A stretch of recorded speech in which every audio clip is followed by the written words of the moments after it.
L'anniversaire. Lors d'une mission, l'ange gardien de la protection apprendra que le chef des enfers avait envoyé des démons pour attaquer sa famille. Mais heureusement pour lui, son ami et archange aura réussi à les téléporter en lieu sûr à la société des anges. Sans attendre une minute de plus, l'ange de la protection rejoindra sa famille et son ami à la société. Quand il arriva dans le bureau de son ami, il y verra toute sa petite famille qui était en sécurité, ce qui le soulagera. Il prendra sa femme et ses 4 enfants dans ses bras. Il leur dira sur un ton calme et rassurant. Pour votre bien, je ne reviendrai pas. Vous direz pour être tranquille que je suis mort, d'une mort naturelle pour ne pas éveiller les soupçons. Mais quoi qu'il arrive, n'oubliez pas une chose, je vous aime, merci à toi mon ami d'avoir sauvé à temps ma famille. L'ange de la protection prendra son ami dans ses bras pour lui dire au revoir. Sans plus tarder, il se téléportera chez lui pour se confronter à la menace démoniaque. Alors qu'au même instant, l'archange aura endormi toute la famille de l'ange de la protection et leur aura effacé une grande partie de leur mémoire pour les remplacer par d'autres souvenirs tout à fait normaux, pour qu'ils ne soient pas la proie de la société des démons. Il fera en sorte que dans les souvenirs de Jacqueline, son mari soit mort naturellement. Tandis que l'ange de la protection se sera téléporté chez lui pour affronter les démons que Lucifer lui avait envoyés, il remarquera qu'aucune lumière dans la maison est allumée, sauf dans le salon, où il y verra une faible lumière de bougie. Il se dirigera vers cette pièce. Une fois arrivé à l'embrasure, il y verra 2 magnifiques femmes, assises sur le canapé, en train de s'embrasser passionnément pour passer le temps. Quand l'une d'elles le verra du coin de l'œil, elles s'arrêteront aussitôt, et celle qui semblait être la chef lui dira d'une voix sensuelle, en essayant de le séduire: Ah, l'ange de la protection est enfin là. Quel plaisir de te rencontrer, mon cher ange. Dommage que ta petite famille ne soit pas avec nous, n'est-ce pas, Miana? L'ange de la protection restera surpris en voyant que Lucifer avait envoyé 2 femmes démons pour essayer de le tuer, au lieu de venir lui-même pour l'affronter en personne. Mais alors que ces 2 démons lui feront signe de venir, il reprendra ses esprits et décidera de rester dans l'embrasure, car il sentait une grande colère qui grandissait en lui. Mais il savait qu'il n'était pas de taille contre elle. Sur un ton sec et sûr de lui, il répondra: À ce que je vois, le grand patron des enfers a préféré envoyer 2 démons pour essayer de tuer ma famille. Il a même pas le courage de venir lui-même pour faire le sale boulot. Bravo à votre chef des enfers. Là, les 2 jeunes femmes se regarderont d'un air amusé. Elles éclateront de rire, ce qui laissera perplexe l'ange gardien de la protection. Mais au bout de quelques secondes, elles se calmeront, et celle qui se nommait Milena se lèvera pour venir auprès de l'ange. Une fois à côté de ce dernier, Milena lui caressera le visage. Et sur un ton sensuel et strict à la fois, elle lui proposera un marché gagnant pour les 2 parties, avec une voix légèrement sec. Bon, trêve de plaisanterie, mon cher ange. Nous ne sommes pas les sbires de Lucifer, nous sommes Lucifer et Satan. Si nous sommes venus te voir, c'est pour te proposer un marché, mon cher ami, et j'espère que tu accepteras. L'ange de la protection se sentira légèrement bizarre, et il se sentira comme hypnotisé, mais aussi attiré sexuellement par Milena. Mais il fera tout pour résister à cette tentation qu'on lui imposait, et d'un ton qu'il essayait de cacher son envie, il lui répondra sèchement, en ayant un ton méchant: Je ne suis pas votre ami et je me fiche de votre marché, sale démon. Si je suis venu, c'est pour vous tuer une bonne fois pour toutes et être en paix. En dire un mot, Miana rejoindra Milena, auprès de l'ange de la protection, et se collera à eux 2 pratiquement. Elle caressera l'ange de la protection sensuellement sur le visage. Elle glissera sa tête à côté de son oreille, et à son creux, elle lui dira sur un ton sensuel, mais aussi dangereuse, tout en lui caressant avec ses ongles aiguisés sur le torse de ce dernier: Oh, tu n'as pas envie de sauver la vie de ta famille? Ou même de devenir le nouvel ange de l'Apocalypse? Et de t'amuser avec nous? Il réfléchira un instant à cette proposition, qui était très intéressante. Mais au même instant, le vieil archange se réveillera de ce cauchemar horrible, en nage, dans son lit. Il s'assoira sur le bord, en essayant de faire très attention de ne pas réveiller sa femme. Il boira une gorgée de son verre d'eau, qu'il s'était servi avant de se coucher. Mais ce sera raté puisque sa femme éclairera la lampe qui se trouvait sur la table de nuit et se relèvera. En se mettant assise sur leur lit et sur un ton très inquiète, elle demandera à son époux. Tu as encore fait le même cauchemar, Jean? Sans rien dire, il regardera sa femme, droit dans les yeux, et acquiescera. À l'aide de sa canne, il se lèvera du lit. Il prendra sa veste de maison et se la mettra, pour ne pas avoir trop froid. Il se rendra dans la cuisine, pour se faire chauffer du café. Par la suite, il ira dans le salon, pour s'asseoir dans son fauteuil, pour boire son café et fumer la pipe tranquillement, en essayant de se calmer de cet horrible cauchemar. Pour ne pas enfumer le salon, Jean aura pris soin d'ouvrir la baie vitrée. Après avoir bu son café et lu quelques lignes de son journal, Jean lèvera la tête pour voir l'heure qu'il était sur l'horloge, qui était accrochée au-dessus de la cheminée. Il y verra qu'il était déjà 4 heures du matin, le 28 mai 1989.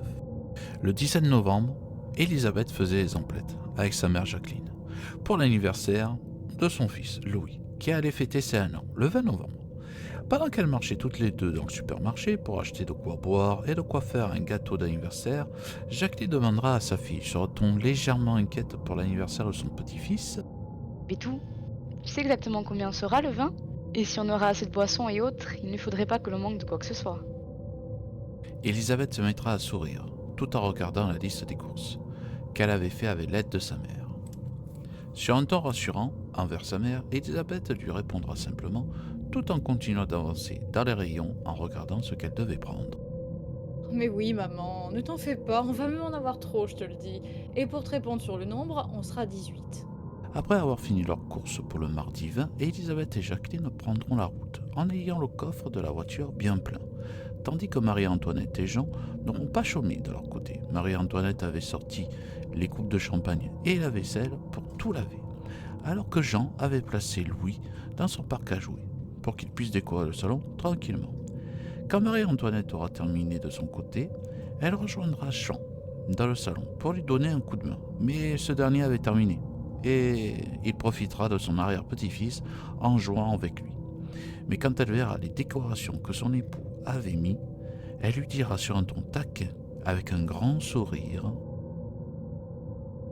Jolie décoration, Jean. Mais tu sais que c'est pour un anniversaire et non pour Noël.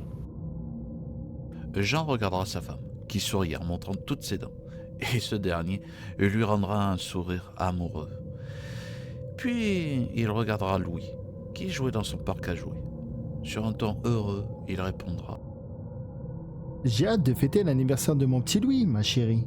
Au même instant, Elisabeth et Jacqueline arriveront enfin. Elisabeth garera la voiture devant la maison, mais avant que ces dernières ne sortent de la voiture, Jean, qui était sur le porche en train de fumer la pipe, ira ouvrir en premier le coffre pour déballer. Ainsi, Elisabeth ira garer la voiture dans le garage, tandis que Marie-Antoinette surveillait Louis, qui s'était endormi paisiblement dans son parc à jouer, en tenant fermement son doudou caqué. Alors que Jean sortira en premier les sacs de course du coffre, Jacqueline, qui était sortie de la voiture avant qu'Elisabeth ne la gare dans le garage, prendra 2 sacs et rentrera la première pour ranger les poissons dans le frigo. Alors qu'au même instant, Elisabeth, qui était revenue du garage, prendra le dernier sac de course. Une fois sur le porche, ils y resteront un instant pour que Jean finisse de fumer son tabac à pipe. Mais tout en restant debout grâce à sa canne, Jean lui demandera. Au fait, tu as prévu assez de boissons pour mardi soir, ainsi que des petits cigares? Elisabeth le regardera un instant, en lui souriant. Elle tapera de la main droite sur la poche de son manteau, en gardant son sourire face à son grand-père. Elle lui répondra, simplement. Ne t'en fais pas, Pépé, j'ai pris une boîte de vin pour être tranquille. Ah, et je t'ai pris du tabac pour ta pipe. Cette dernière lui tendra le paquet de tabac à pipe. Jean le prendra et le rangera dans l'une de ses poches de pantalon. Il embrassera sa petite fille sur le front pour la remercier. Puis ils rentreront tous les deux à la maison pour ranger les courses. Quand ils seront enfin à l'intérieur de la maison, Elisabeth ira déposer le sac de courses dans la cuisine pour que sa mère et sa grand-mère puissent ranger ce qu'il y avait dedans. Puis, Elisabeth se rendra dans sa chambre pour se mettre à l'aise. Par la suite, elle reviendra dans le salon pour passer du temps avec son fils et discuter un peu avec son grand-père.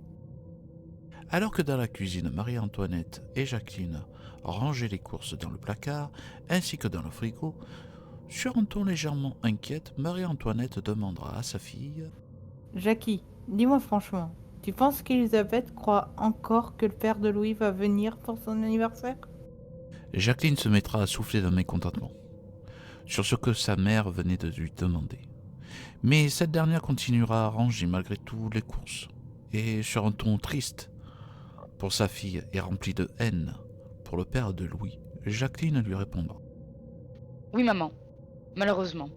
Elle croit encore qu'il va revenir comme si de rien n'était, mais je ne sais pas comment lui dire qu'il ne reviendra pas sans la blesser. Marie-Antoinette prendra sa fille dans ses bras pour la réconforter et lui dira sur le ton d'une mère à sa fille Je sais que tu trouveras le bon moment et qu'elle t'en voudra pas, car tu es sa mère et que tu as toujours été là pour elle et Louis, ma chérie. Le 20 novembre 1990, ce sera le fameux jour, si attendu par tout le monde, l'anniversaire de Louis, qui fêtera ses 1 an. Pour ce jour si spécial, toute la famille et amis sera réunie pour cela. Il y aura la petite sœur d'Elisabeth, Brigitte, qui sera accompagnée par son mari, Fred, et leurs 3 enfants, Lali l'aîné et les 2 faux jumeaux, Amandine et Alexandre. Il y aura aussi leur frère, Tony, qui sera venu lui aussi avec sa femme Elisabeth et leur fille, Cécile. Il y aura aussi pour ce jour si spécial sa marraine Christiane et son parrain Bernard, qui seront venus avec leurs enfants. Le petit dernier qui n'avait pas 1 an, Sébastien, et sa grande sœur, Fanny. Pour que tout le monde soit au complet, il y aura aussi la petite sœur de Jacqueline et fille de Jean et Marie-Antoinette, Régine, qui avait pu se libérer de ses affaires en Italie, pour revenir en France afin d'assister à l'anniversaire de Louis en tant que sa tante, ce qui la ravira. Mais avant que tout ce beau monde arrive chez Elisabeth, Jean, Marie-Antoinette, Jacqueline et Elisabeth finaliseront encore certaines choses, en ayant pris soin de mettre Louis dans son parc à jouer. Vers 18h15, tout le monde arriva pratiquement en même temps, et se garera sur les places qu'Elisabeth avait fait construire pour que les personnes qui venaient les voir ne tournent pas durant plusieurs minutes dans le quartier pour trouver une place. Et ces places se trouvaient à quelques mètres à peine après avoir passé le portail du jardin. Elisabeth avait fait aussi construire une grande piscine à l'arrière de la maison, avec barbecue intégré, et un peu plus loin, un jacuzzi recouvert et un sauna pour pouvoir en profiter après une grosse journée de travail. Bien qu'Elisabeth n'avait pas eu une seconde à elle pour en profiter, mais sa mère et le reste de la famille avaient pu en profiter, et elle était contente. Mais malheureusement pour l'anniversaire de Louis, le temps sera pluvieux, et au moment où tout le monde sortira de leur voiture pour se dire bonjour, il se mettra à tomber quelques gouttes de pluie. Et sans attendre que des trombes d'eau ne tombent sur eux, ils iront tous se réfugier sous le porche de la maison d'Elisabeth. Et ils pourront se dire bonjour, heureux de se voir, sauf 2 personnes, Christiane et Régine, qui ne pouvaient pas se voir. Et en voyant ça, Bernard dira à sa femme dans le creux de son oreille, sur un ton un peu nonchalant, « Calme-toi, ma chère. Tout va bien se passer. On est venu pour notre filleule et Babette. D'accord ?» Cette dernière fera un signe de la tête pour lui dire oui, sans que personne ne puisse l'entendre. Et quand ce sera leur tour de dire bonjour à Régine, ils le feront, mais Christiane jettera un regard froid à cette dernière, qui lui rendra bien, sous les yeux curieux de tout le monde. Et voyant ça, Brigitte n'attendra pas plus longtemps et sonnera à la porte d'entrée. Alors que la pluie commençait à tomber de plus en plus, Elisabeth, qui finissait de ranger la vaisselle sur un guéridon, aura entendu la sonnette de la porte d'entrée. Elle s'y rendra, en sentant son cœur battre fort dans sa poitrine. Tout en marchant, elle soufflera un bon coup pour se calmer, un peu, car elle était stressée de revoir ses amis et sa famille. Mais surtout, elle pensait que le père de Louis était sans doute là aussi. Au moment où elle se trouvera devant la porte d'entrée, elle attrapera la poignée et se mettra à sourire naturellement. Elle ouvrira la porte où elle verra avec joie toute sa famille. Et sans qu'elle puisse dire quoi que ce soit, sa petite sœur Brigitte se jettera sur elle, en la prenant dans ses bras, en la serrant très très fort. Et toutes les 2 sentiront les larmes monter aux yeux. Mais elles créeront aussi un mini bouchon. Voyant cela de loin, Jacqueline les rejoindra en souriant, heureuse de voir ses enfants et petits-enfants et amis. Sur un ton aimante et taquine, elle dira en faisant un clin d'œil à tout le monde sur le pas de la porte, en posant ses 2 mains sur les épaules de ses filles.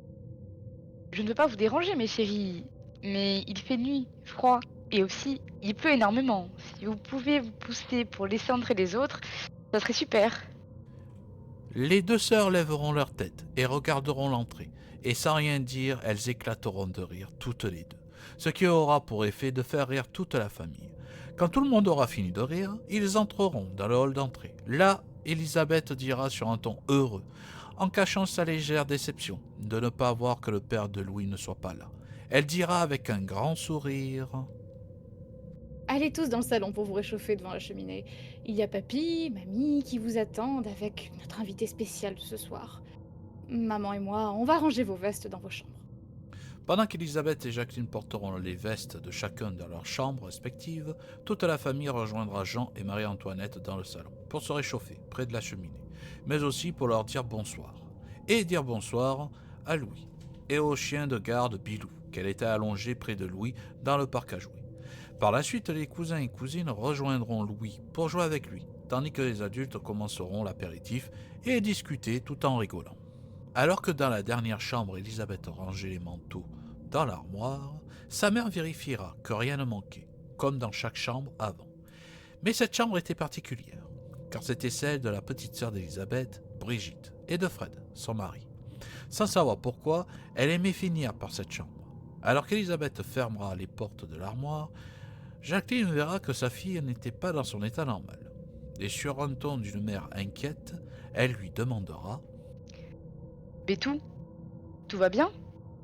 Tu m'as l'air préoccupée ce soir. Pourquoi? Elisabeth, étonnée de la question de sa mère, se retournera brusquement et regardera sa mère droit dans les yeux, d'un regard gêné comme si elle avait fait une bêtise. Tout en retenant ses larmes pour ne pas pleurer, elle lui répondra avec un sourire de façade, comme si c'était un masque. Non, tout va bien maman, j'ai juste hâte de retrouver tout le monde dans le salon. Mais à peine elle aura terminé sa phrase que sa sœur Brigitte les aura rejoints dans la chambre, pour voir si tout allait bien, car tout le monde voulait les voir depuis le temps. Mais quand elle verra sa sœur essayer de cacher ses larmes à leur mère, elle comprendra tout de suite. Elle s'énervera contre Elisabeth, et sur un ton dur, elle lui dira « Ne me dis pas que tu espérais voir ton ex à l'anniversaire de ton fils. Tout de même, il vous a abandonné depuis 1 an maintenant.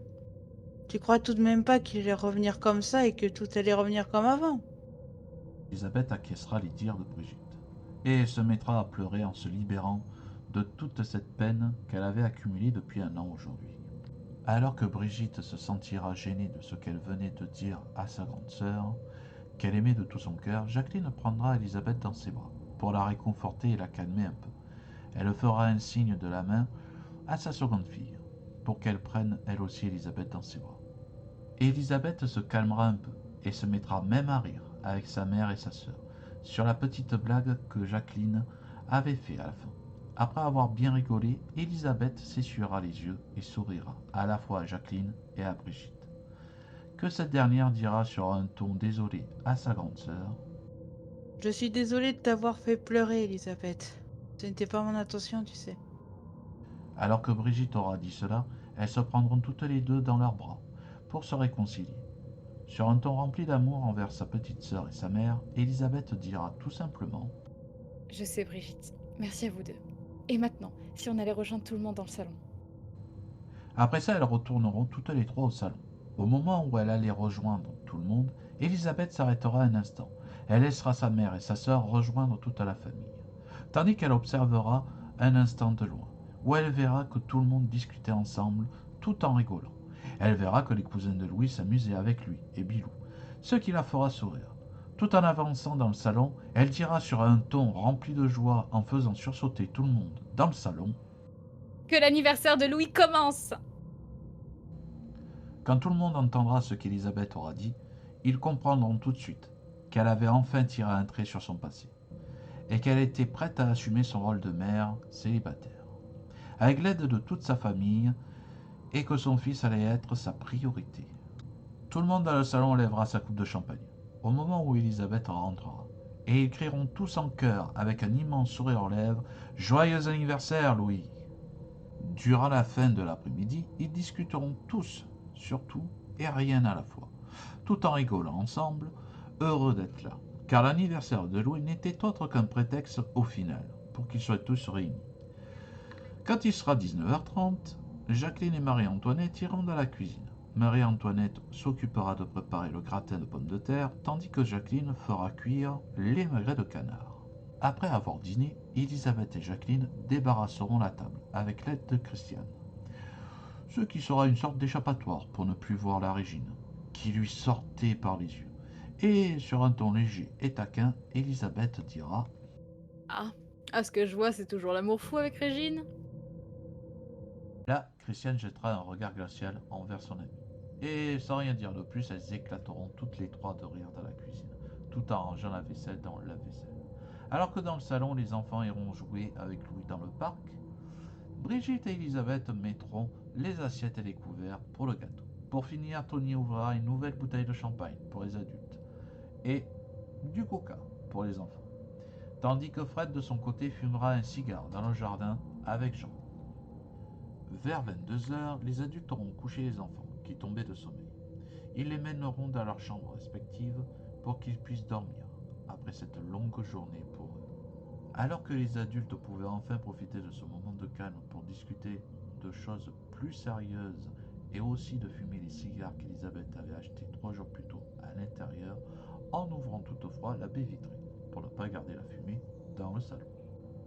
Mais alors que la plupart fumaient paisiblement le cigare tout en discutant de choses et autres, en buvant le reste de champagne qui restait, quelqu'un sonnera à la porte d'entrée, ce qui surprendra tout le monde.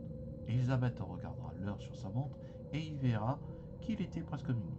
Tout en se levant de la chaise, elle dira sur un ton surpris Je me demande qui cela peut être au vu de l'heure. Au moment où Elisabeth se dirigera vers la porte d'entrée, Fred lui fera signe de la main de se rasseoir.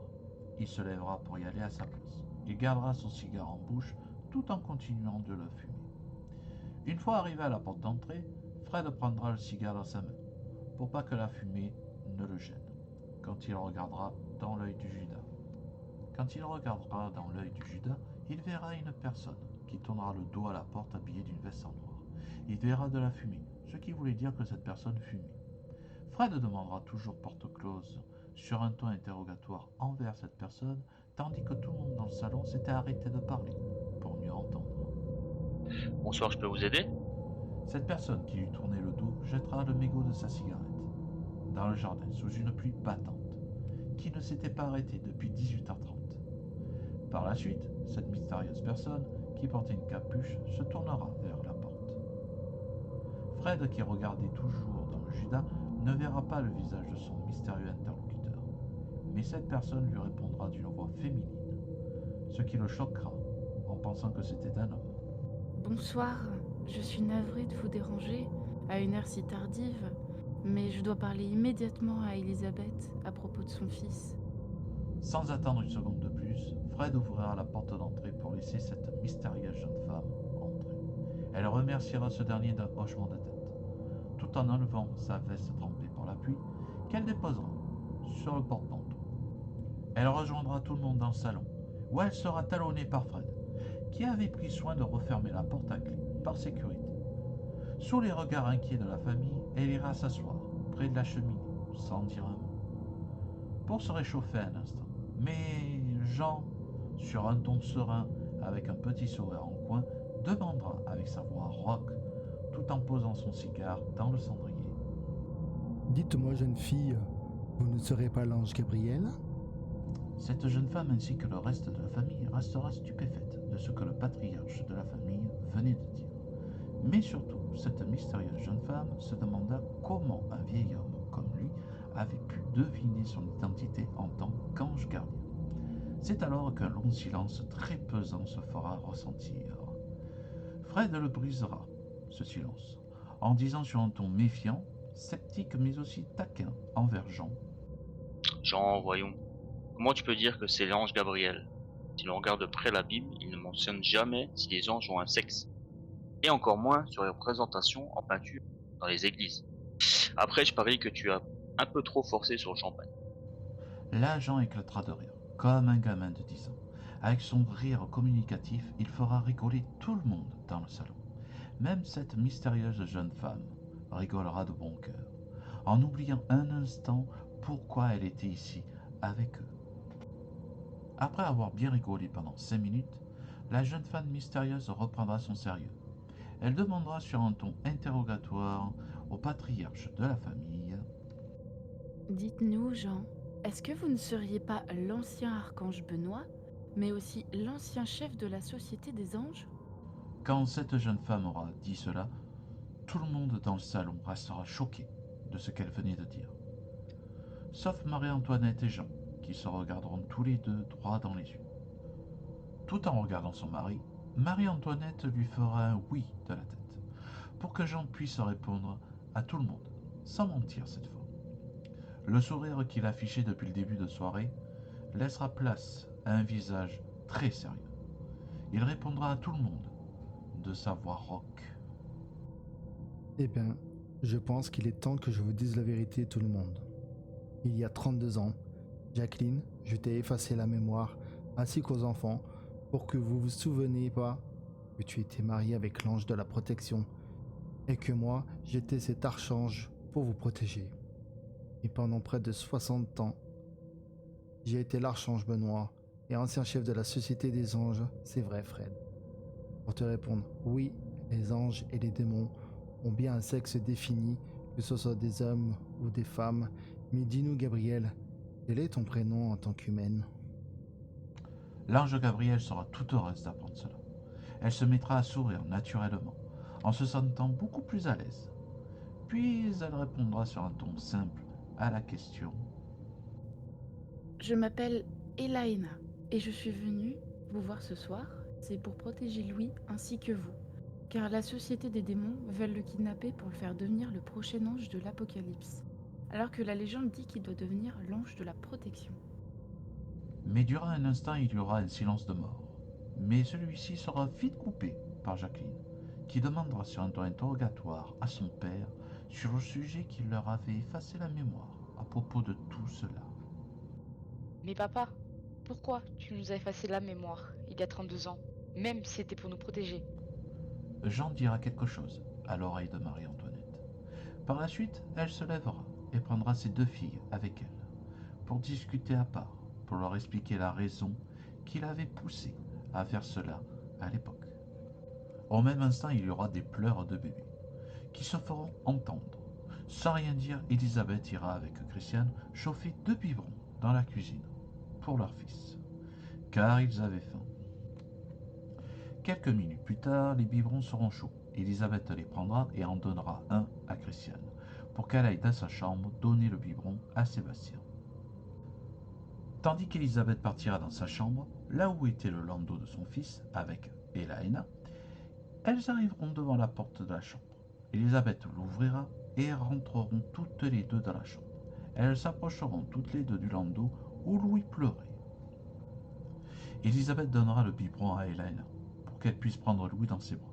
Une fois qu'Elisabeth avait son fils, Elaina redonnera le biberon à Elisabeth pour qu'elle donne à manger à Louis. Quand Louis aura terminé de boire son biberon, il se mettra à sourire à sa mère ainsi qu'à Elaina. Il fera un petit rond et se rendormira aussi vite dans les bras de sa mère. En faisant très attention, elle le déposera dans son landau. Elle le regardera dormir avec les yeux d'une mère remplie d'amour et dira en chuchotant: Alors comme ça, mon petit bonhomme, tu vas devenir un ange gardien. J'espère que tu feras le bon choix et que tu deviendras l'ange de la protection, et pas un démon comme ton père. En ayant entendu cela, Elaina sera surprise, par ce qu'elle venait d'entendre de la bouche d'Elisabeth.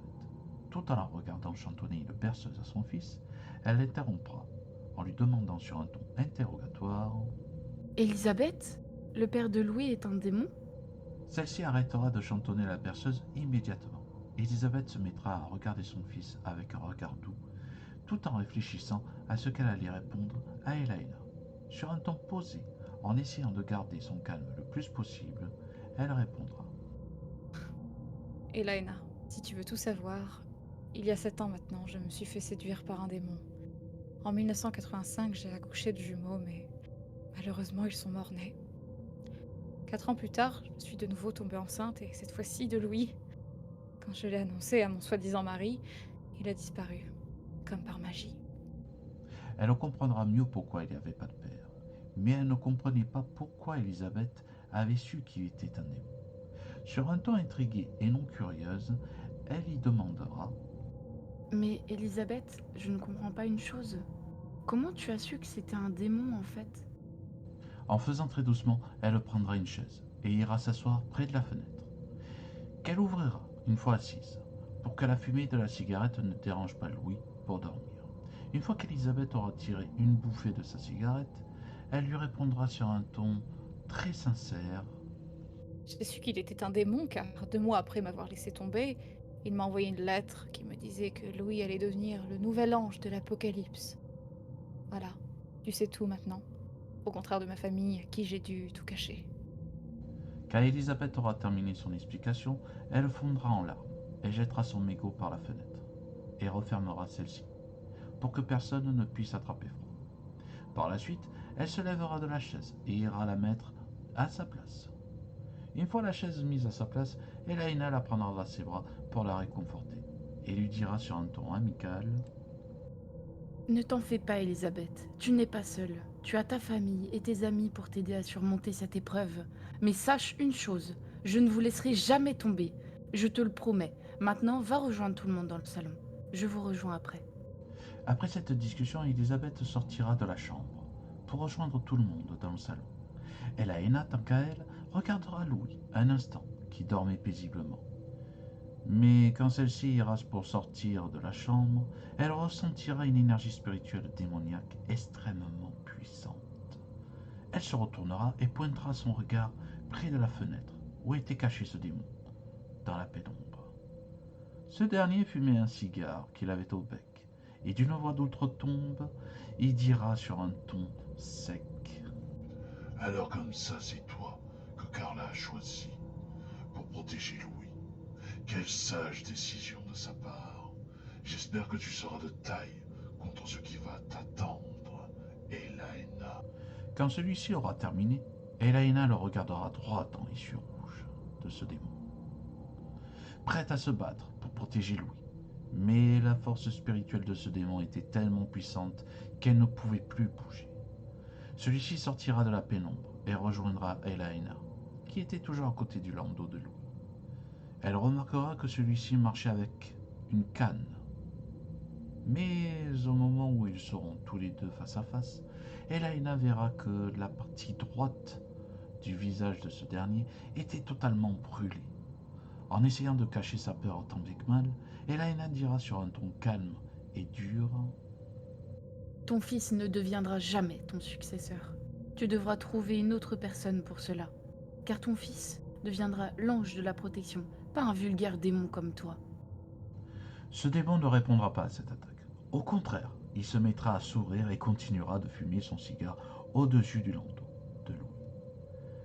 Avec la lueur de la lune qui se montrait enfin, Elaina verra le visage complet de ce démon. Elle reconnaîtra certains traits d'une certaine personne, mais elle ne saura dire laquelle.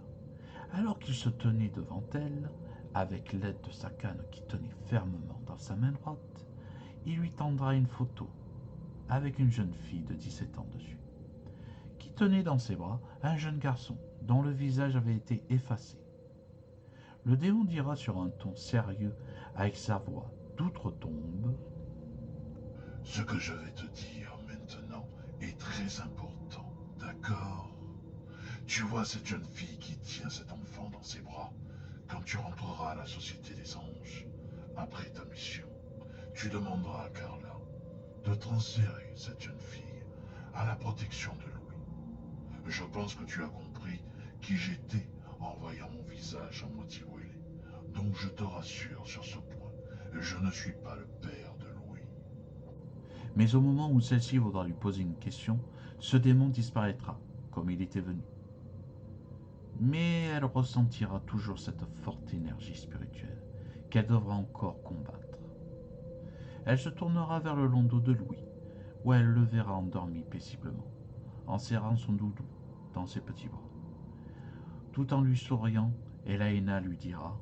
Je te promets que tu ne deviendras pas l'ange de l'Apocalypse. Crois-moi. Quand elle aura dit cela, le démon qu'elle pensait parti reviendra un court instant derrière elle et sur un ton rempli de remerciements et lui répondra avec une voix plus humaine. Merci beaucoup, Gabriel.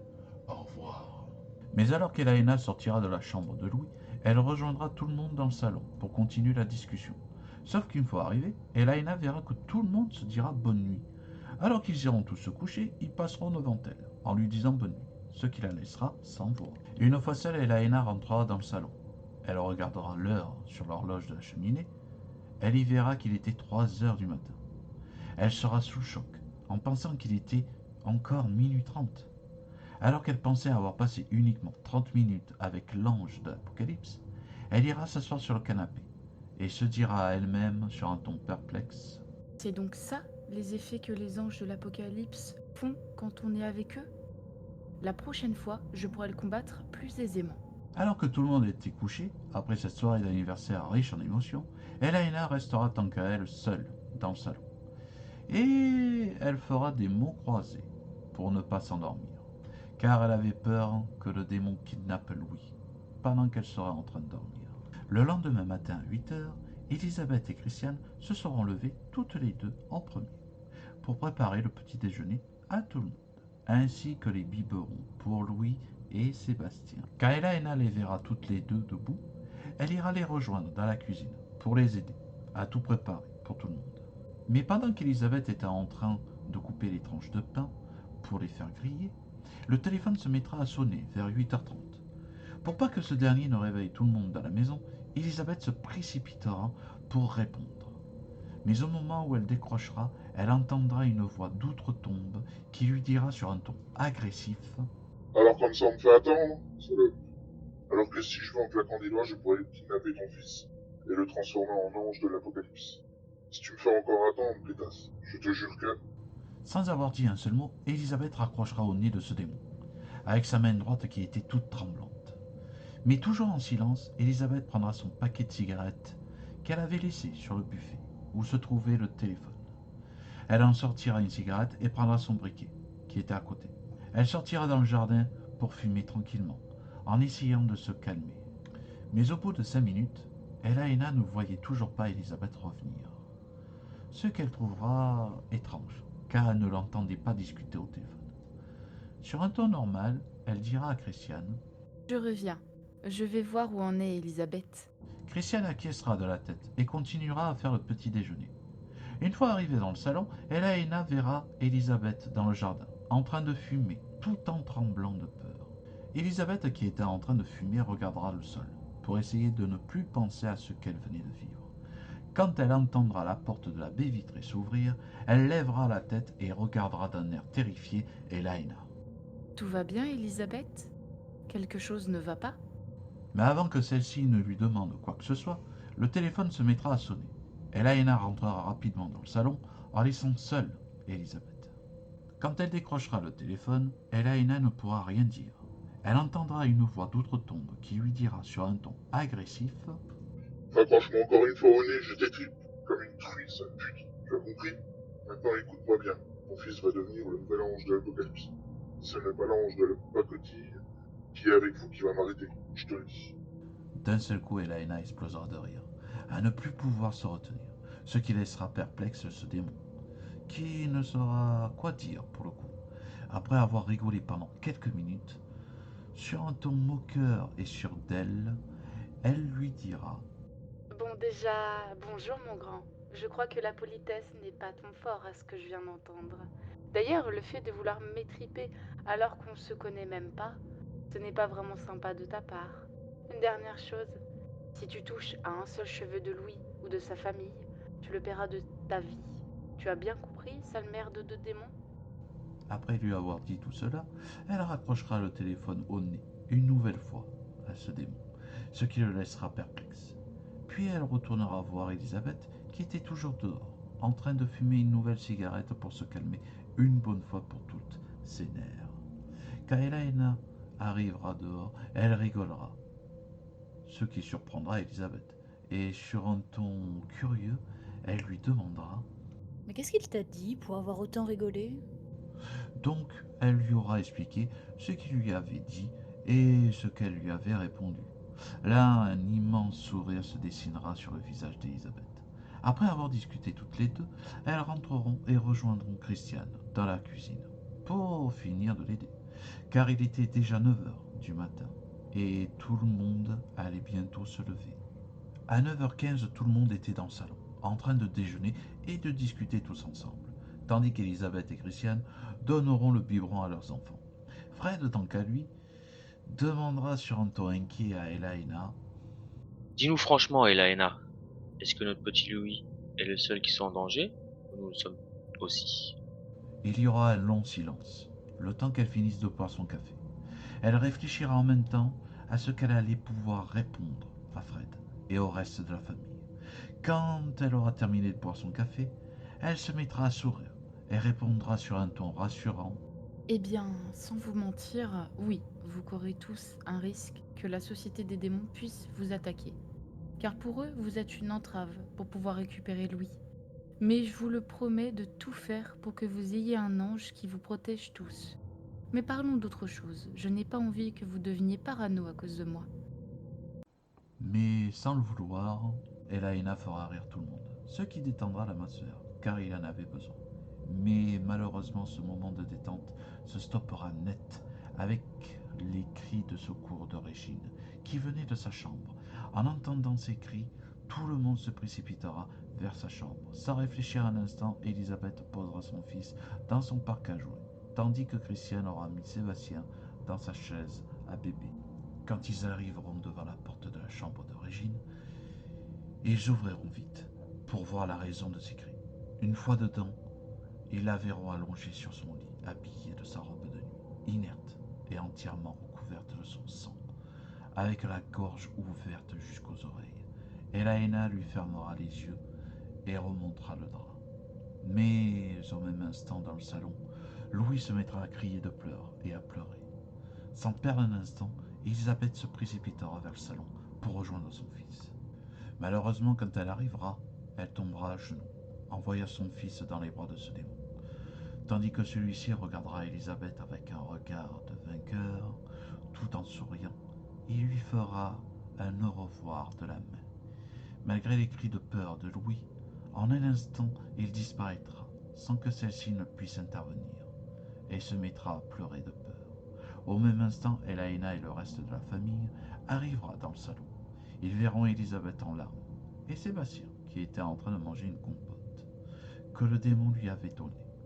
Pendant que Christiane ira voir son fils, Elaina aidera Elisabeth à se relever et à s'asseoir sur le canapé, tandis que tout le monde était choqué de voir que le démon avait réussi à rentrer chez eux sans la moindre difficulté. Alors qu'Elaina donnera le paquet de cigarettes à Elisabeth pour qu'elle puisse en fumer une pour essayer de se détendre, Elaina lui dira, une fois qu'Elisabeth aura allumé sa cigarette, sur un ton rassurant, à la fois pour elle, mais aussi pour le reste de sa famille, qui était sous choc. Ne t'en fais pas, Babette, je t'ai fait une promesse et je vais m'y tenir. Louis sera avec vous ce soir. Après qu'Elaina ait dit cela, tout le monde sera d'accord de ne rien dire aux enfants sur le fait que Louis ait été kidnappé par un démon, pour que les enfants ne soient pas choqués. Mais pour les distraire, Marie-Antoinette et Jacqueline auront une brillante idée, de les faire jouer dans le jardin, pour que le reste de la famille soit tranquille. Alors que tout le monde essayera tant bien que mal de remonter le moral à Elisabeth, Elaina retournera dans la chambre de Régine. Mais quand elle rentrera dans sa chambre, Elaina verra une ombre noire qui s'était penchée sur le cadavre encore frais de Régine. Elle comprendra tout de suite que c'était la mort elle-même qui était venue chercher le cadavre. Sans rien dire, elle lui fera un signe de la tête et sortira de la chambre. Quand celle-ci reviendra dans le salon, elle verra que tout le monde essayera tant bien que mal de remonter le moral à Elisabeth, malgré le choc d'avoir vu un vrai démon. Sauf Jean, qui était assis sur le canapé en restant calme, qui avait même allumé sa pipe pour la fumer paisiblement. Ce qui étonnera un peu Elaina. En voyant qu'elle le regardait, Jean se mettra à sourire et dira sur un ton rassurant: Ne vous inquiétez pas, il ne va pas le tuer ni le transformer en ange de l'Apocalypse. Car il le vole en vie et l'éduquer comme un véritable démon, vu que c'est encore un bébé. Mais pour en être sûr, Elaina, tu peux regarder dans le parc à jouer de Louis s'il n'y a pas de message pour nous, s'il te plaît? Elle ira voir dans le parc à jouer de Louis s'il y avait ce fameux mot que Jean lui avait dit. Tout en fouillant, elle trouvera ce mot scotché sur la peluche de Batman que Marie-Antoinette avait offert à Louis pour son anniversaire. Elaina prendra le mot et le lira à haute voix sur un ton calme. Salut à toi, l'ange Gabriel. Si tu es en train de lire ce mot, c'est que j'ai réussi à kidnapper ton petit Louis. Mais si tu souhaites le sauver, rejoins-moi dans la journée dans l'ancienne charcuterie abandonnée à Marignane avant 20h. Autrement, vous ne le verrez plus jamais. Après avoir fini de lire le mot, tout le monde restera sans voix de ce qu'il venait d'entendre, car personne ne pensait que ce démon allait donner la moindre chance à Elaina pour sauver Louis. Car il était clair que la société des démons souhaitait transformer Louis en ange de l'Apocalypse, quoi qu'il en coûte. Mais Elisabeth, qui était toujours sur le choc de l'enlèvement de son fils, demandera à son grand-père sur un ton inquiet, mais à la fois soulagé de ce qu'elle venait d'entendre. Mais papy, comment cela se fait-il que le démon nous donne une chance de sauver Louis? Jean, qui était le plus calme de tous dans le salon, prendra le temps de changer son tabac à pipe et d'en remettre du frais. Alors qu'il allumera de nouveau sa pipe, il dira sur un ton calme et rassurant: Eh bien, c'est tout à fait normal. Cela fait partie d'un traité de paix que j'avais passé sur la société des démons il y a 45 ans maintenant. Je n'aurais jamais pensé qu'il serait toujours utilisé de nos jours. Ça me fait plaisir que tu sois devenu une sorte de règlement. Ayant bien écouté Jean, ils décideront tous d'appeler leur travail, ainsi que les écoles des enfants, pour leur raconter un petit mensonge pour rester auprès d'Elisabeth encore une journée. Après ça, Jacqueline et Marie-Antoinette rentreront de leur promenade avec les enfants. Elles les enverront tous jouer dans la salle de jeu, dans le sous-sol, ce qui leur laissera le temps de préparer le déjeuner pour tout le monde. Mais pendant que tout le monde était occupé, Elaina sortira dans le jardin pour marcher un peu en prenant l'air frais, en essayant de préparer un plan d'action pour sauver Louis. Mais pour calmer ses nerfs, elle s'allumera une cigarette et la fumera. Mais malheureusement pour elle, aucun plan ne viendra en tête. À la place, elle se remémorera ce qui s'était passé, sans qu'elle puisse arriver à temps pour sauver Louis, et verra le visage d'Elisabeth en larmes. Elle n'arrêtera pas d'imaginer comment elle aurait pu faire pour l'arrêter. Vers 11h30, elle reviendra de sa balade, sans avoir le moindre plan en tête. Elle ira s'asseoir sur un des rocking chairs qui se trouvait sur le porche, puis elle s'allumera une autre cigarette.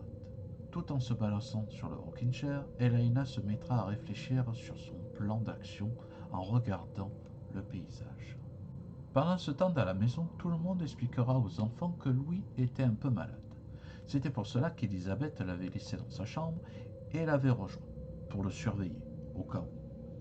Une fois son plan en tête, Elaina écrasera sa cigarette dans le cendrier et se lèvera du rocking chair pour rentrer à la maison. Mais Jean la rejoindra au même instant sur le porche. Il ira s'asseoir sur le second rocking chair et une fois assis, il allumera sa pipe. Jean se lèvera du rocking chair avec l'aide de sa canne et il rangera sa pipe dans la poche droite de sa veste de maison. Aux grandes dames de sa femme qui détestait cette manie, car il était impossible à lever l'odeur du tabac de ses poches. Elaina se lèvera aussi, curieuse de savoir quel était ce fameux cadeau qu'il allait lui offrir. 15 minutes de marche plus tard, ils arriveront enfin devant le garage où se trouvait ce mystérieux cadeau. Mais Elaina ne comprenait toujours pas pourquoi Jean l'avait fait venir ici. Sans rien dire, celui-ci se mettra à sourire et ouvrira le garage avec l'aide d'une télécommande. Là, Elaina découvrira les yeux grands ouverts deux voitures légendaires. En voyant les yeux d'Elaina qui brillaient, Jean sourira et lui dira sur un ton serein: Vu que tu ne peux pas te téléporter, j'ai pensé qu'une de ces voitures ici présentes te serait utile pour aller à Marignane. D'ailleurs, laquelle veux-tu prendre, ma grande? Sans hésiter une seule seconde, Elaina prendra les clés de l'Aston Martin DB5. Elle laissera la fameuse Peugeot 403 du lieutenant-Colombo à Jean. Alors qu'elle se mettra derrière le volant, elle se mettra à chantonner la mélodie des films de James Bond. Au moment où elle arrêtera de chantonner le générique, elle se tournera pour dire au revoir à Jean. Mais celui-ci sera plus là. Sans chercher à comprendre, elle démarrera la voiture et prendra la route pour se rendre à Marignane et sauver Louis. 30 minutes de route plus tard, elle arrivera enfin à l'entrée de la ville de Marignane, tout en écoutant de la musique pour essayer de s'occuper l'esprit.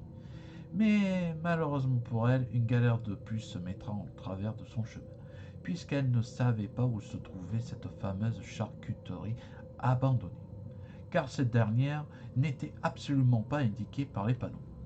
Durant une demi-heure, elle tournera dans Marignane pour essayer de trouver la charcuterie, mais sans aucun succès. Au bout de 10 minutes, elle verra une passante qui marchait. Elle s'arrêtera à côté d'elle et descendra la fenêtre de la voiture. Elle lui fera signe de venir, ce que la passante acceptera, et viendra auprès de la voiture. Là, Elaina lui demandera sur un ton amical: Excusez-moi, madame, est-ce que vous pourriez me dire où se trouve l'ancienne charcuterie abandonnée, s'il vous plaît? Cette personne trouvera cela bizarre, mais ne dira rien et indiquera le chemin à prendre pour se rendre à cette fameuse charcuterie. Après ça, Elaina remerciera cette dame âgée et reprendra la route. 10 minutes de route plus tard, elle arrivera enfin devant la fameuse charcuterie abandonnée. Pendant qu'elle se garera devant celle-ci, elle remarquera un panneau où il était écrit en lettres rouges « Bâtiment à détruire, prévu le 16 décembre 1991 ». Une fois qu'elle sera garée, Elaina ressentira une drôle de sensation, comme si elle avait peur, malgré qu'elle soit un ange gardien. Elle coupera le contact de la voiture et prendra une grande inspiration pour se détendre, en essayant de chasser cette peur qui grandissait en elle en fermant les yeux. Hélas pour elle, ce sentiment de peur ne la quittera pas. Elle acceptera malgré tout cette peur et sortira de la voiture pour aller sauver Louis. Tout en ayant pris soin de fermer correctement la voiture à clé pour ne pas se la faire voler, elle se dirigera vers l'entrée d'un pas décidé vers cette fameuse charcuterie, en ayant toujours cette peur qui grandissait en elle, mais elle fera tout pour cacher cela aux démons. Quand elle arrivera enfin sur le pas de la porte de la charcuterie, Elaina sentira une odeur de putréfaction qui venait de la bâtisse. Quand elle ouvrira la porte d'entrée, cette odeur de putréfaction sera décuplée et lui donnera envie de vomir. Mais pour essayer de combattre cette odeur horrible, elle sortira une cigarette et l'allumera. Elle fera tout pour avoir l'odeur de la cigarette dans le nez. Mais à peine elle aura mis un pied à l'intérieur, qu'une immense pince l'attrapera par la taille. Elle lui fera traverser toute la charcuterie, mais durant ce transport bizarre, elle se cognera la tête violemment contre une poutre, ce qui lui fera perdre connaissance. Quand le démon verra enfin l'ange Gabriel arriver dans la pince géante qui lui avait envoyée, il sera tout excité de voir enfin cet ange dans ses griffes. Malheureusement pour lui, Gabriel était dans les vapes, et il ne pourra pas s'amuser avec elle, comme il espérait. Avec sa voix d'outre-tombe, il dira tout en souriant comme un fou: C'est le risque du métier. Après avoir dit cela, il explosera de rire, tout en prenant soin de la libérer de la pince, pour l'asseoir sur une chaise et l'attachera avec des liens bien serrés. Quand il aura terminé, il retournera voir Louis, qui était en train de dormir dans un panier. Il s'assoira à côté de lui et observera l'ange Gabriel, tout en fumant une cigarette qu'il avait piquée dans le paquet de cette dernière. Mais au bout de 5 minutes, le démon Bahamut sentira une énergie spirituelle très puissante, qu'il ne connaissait pas, qui était aussi différente de celle des anges et des démons. Cette mystérieuse personne, qui se tiendra juste derrière lui, lui dira d'une voix presque humaine et très calme: Je crois que ce n'est pas ton jour de chance, mon petit démon. Sans attendre une seconde de plus, cette mystérieuse personne décapitera ce démon, qui n'aura eu aucune chance pour se défendre. Il fera en sorte de faire disparaître le cadavre et la tête de ce démon, ainsi que cette odeur immonde qui disparaîtra en claquant des doigts. Une fois cela fait, il ira détacher Elaina et attendra avec Louis à côté que cette dernière veuille bien se réveiller de sa petite sieste. 40 minutes plus tard, Elaina se réveillera enfin. Elle remarquera que l'odeur de putréfaction qu'il y avait à son arrivée aura disparu. En relevant la tête pour regarder autour d'elle, Elaina verra les cadavres des anciens propriétaires ainsi que de leurs employés. Ils étaient tous empalés par le cul sur des pics en bois, où ils étaient tous en train de pourrir depuis des semaines. Après avoir vu cette horreur, Elaina regardera en face d'elle et verra cette mystérieuse personne qui était assise à côté de Louis, qui continue à dormir paisiblement dans son panier. Quand celle-ci verra qu'Elaina était enfin réveillée, il se mettra à sourire. Sur un ton ravi, il dira avec une voix presque humaine: Ah, tu es enfin réveillée, ma chère Gabrielle. Parfait. J'espère que tu as fait bonne route avec l'Aston Martin de Jean. Aussi, chose très importante, j'ai réussi à régler son compte au petit démon qui a voulu kidnapper Louis. D'ailleurs, il est en train de dormir dans son panier, paisiblement. Sans dire un mot, Elaina se lèvera de la chaise. Elle le remerciera d'un hochement de tête. Celui-ci répondra en faisant de même. Puis, ce mystérieux ange ou démon donnera le panier où Louis était en train de dormir. En regardant ce dernier, elle remarquera qu'il y avait une petite ressemblance entre les deux. Mais elle chassera cette idée de son esprit. Elle demandera sur un ton curieux et méfiant à la fois: Mais dis-moi, pourquoi tu m'as aidé? Tu es censé être mon ennemi, pas mon allié. Celui-ci se mettra à sourire, puis il embrassera Louis sur le front, ce qui fera sourire le petit dormeur. En disant rien, ils commenceront à marcher pour sortir de cette fameuse charcuterie. En voyant qu'ils arrivaient vers la sortie de celle-ci, cette mystérieuse personne s'arrêtera de marcher. Il sortira un cigare et l'allumera avec un zippo orné d'un scorpion rouge. Tout en tirant une bouffée de ce cigare, il dira sur un ton très sérieux, en répondant à la question qu'Elaina lui avait posée juste avant: J'ai juste envie de changer l'avenir de ce petit, ma grande. Mais je pense que ce n'est pas vraiment ça que tu voulais entendre, n'est-ce pas? Pour tout te dire, je viens d'une époque où la société des démons a gagné la guerre contre les anges. Mais nous avons aussi réussi à transformer Louis en l'ange de l'Apocalypse. Car l'ange que Carla avait choisi pour le protéger n'était, comment dire, qu'un ange de merde. C'est pour ça qu'il faut que la jeune fille que je t'ai montrée plus tôt sur la photo soit l'ange qui doit protéger Louis.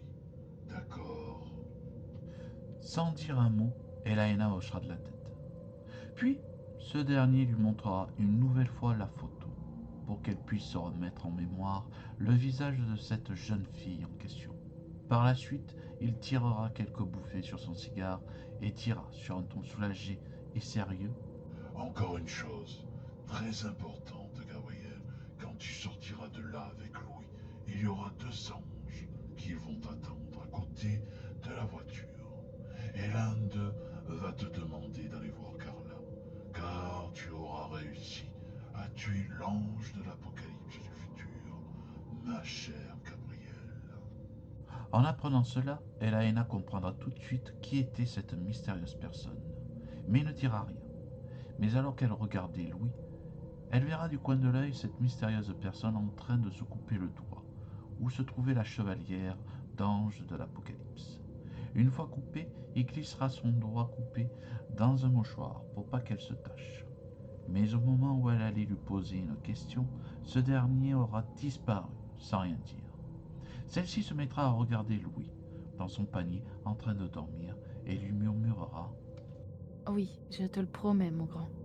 Après avoir dit cela, elle sentira une main bienveillante sur son épaule. Au moment où elle se retournera pour voir qui cela pouvait être, il n'y aura personne. Elle se mettra à sourire et reprendra sa route pour sortir de cette charcuterie abandonnée. Quand elle sera enfin dehors, elle regardera l'heure à sa montre et verra 15 heures, ce qui l'étonnera pas plus que ça, en connaissant les effets que les anges de l'Apocalypse avaient sur le temps. Mais alors qu'elle se dirigeait vers la voiture, Elaina verra 2 anges qui se tenaient face à elle.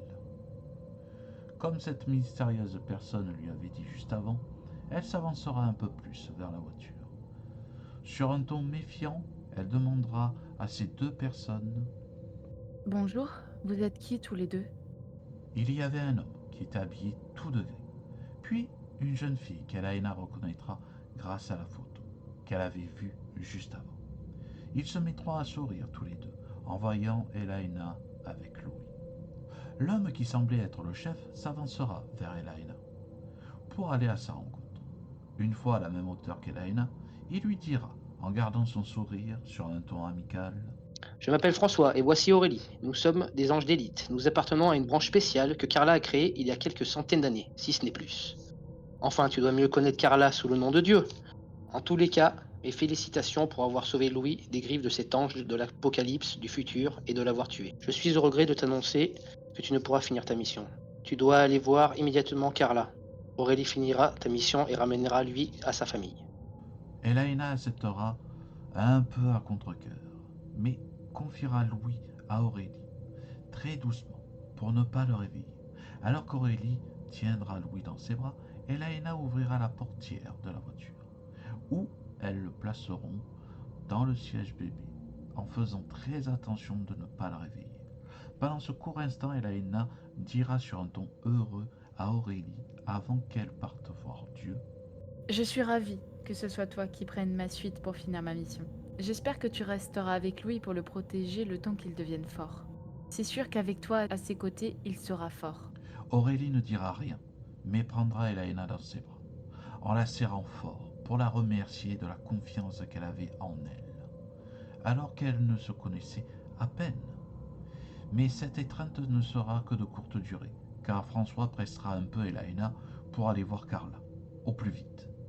Avant qu'elle ne parte, elle donnera un mot à Aurélie, en lui disant sur un ton heureux: Tu pourras donner ce mot à la mère de Louis pour moi, s'il te plaît? Merci beaucoup. Après qu'elle ait dit cela, elle embrassera Louis sur le front et se téléportera avec François à la Société des Anges.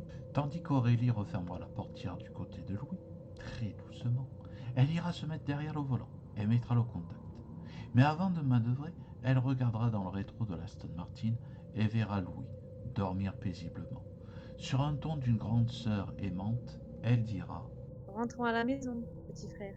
Mais au même instant, à la Société des Anges, Carla était en train de discuter avec Elaina pour ses futures responsabilités. Sur un ton heureux, Carla dira pour féliciter Elaina pour avoir tué l'ange de l'apocalypse du futur: Gabriel, si je t'ai fait venir si vite pour me voir, c'est pour te féliciter comme il se devait car tu as accompli une prouesse énorme en sauvant Louis des griffes de cet ange de l'apocalypse et aussi le fait d'avoir protégé la famille de Louis.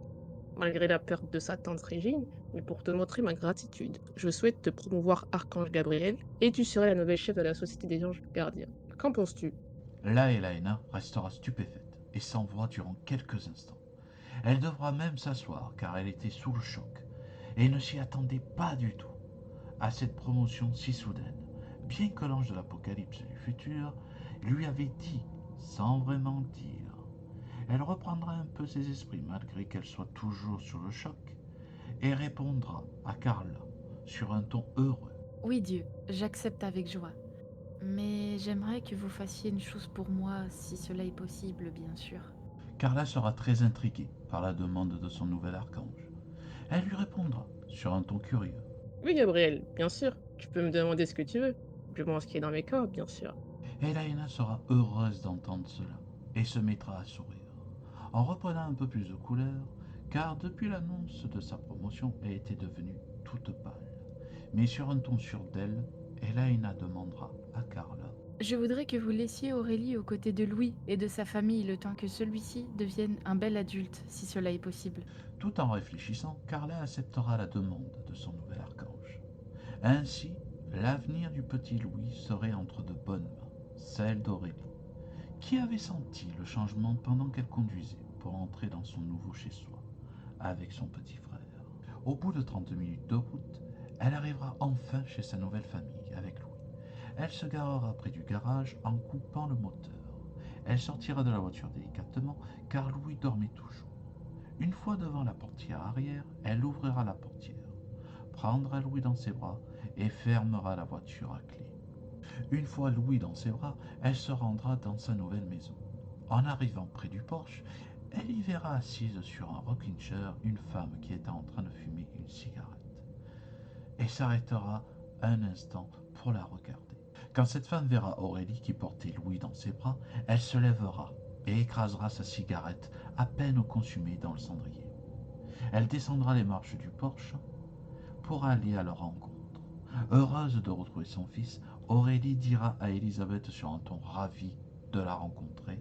Bonjour madame, je me nomme Aurélie et je serai votre nouvel ange gardien. Après cela, Elisabeth prendra son fils dans ses bras. Elle l'embrassera, toute heureuse d'avoir retrouvé son enfant.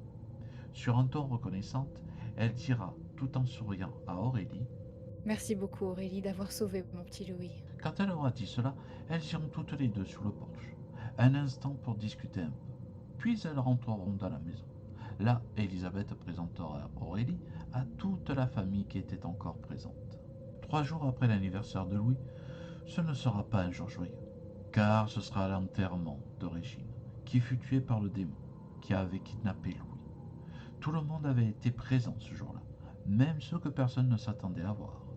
Mais à l'écart de tous, 3 personnes regardaient l'enterrement, et l'une d'elles dira sur un ton soulagé et heureux. Tati, je suis contente que cette Aurélie soit le nouvel ange gardien qui protège Louis. Au même instant, dans la société des démons, Miana et Milena étaient en train de préparer un nouveau plan pour essayer de kidnapper une nouvelle fois Louis. Mais pour être sûr de réussir cette fois, elles iront chercher 2 démons du futur qui connaissaient bien Louis et sa famille. Merci beaucoup d'avoir écouté mon tout premier livre audio, j'espère qu'il vous aura plu. C'est tiré d'une histoire que j'ai écrite il y a pas mal d'années, que j'ai modifié entre temps bien évidemment, qu'il y aura des suites, hein. Évidemment il y a des suites à cette histoire là, ça ne se finit pas comme ça, mais je voulais vous remercier à vous qui avez écouté le livre audio et aussi à toutes les personnes qui ont pris le temps et qui ont prêté leur voix aux personnages, donc à Soldat Dardy, Koniro, Mysteka, Akali, Mimus, mon petit frère Clément, Liska, Dragon, Aurélie, Darjimini, Elisa Phantom Hive, Monsieur Nono, Alta Amélie. Merci beaucoup à vous d'avoir prêté vos voix à ces personnages. J'espère en tous les cas vraiment que ça vous aura plu. Donc n'hésitez pas à me faire des retours. Évidemment qu'il y aura une suite, quand je ne sais pas, mais voilà, je vous tiendrai au courant à la fois sur TikTok et sur YouTube. En tous les cas, merci encore d'avoir écouté et encore un énorme merci à ceux qui ont prêté leur voix.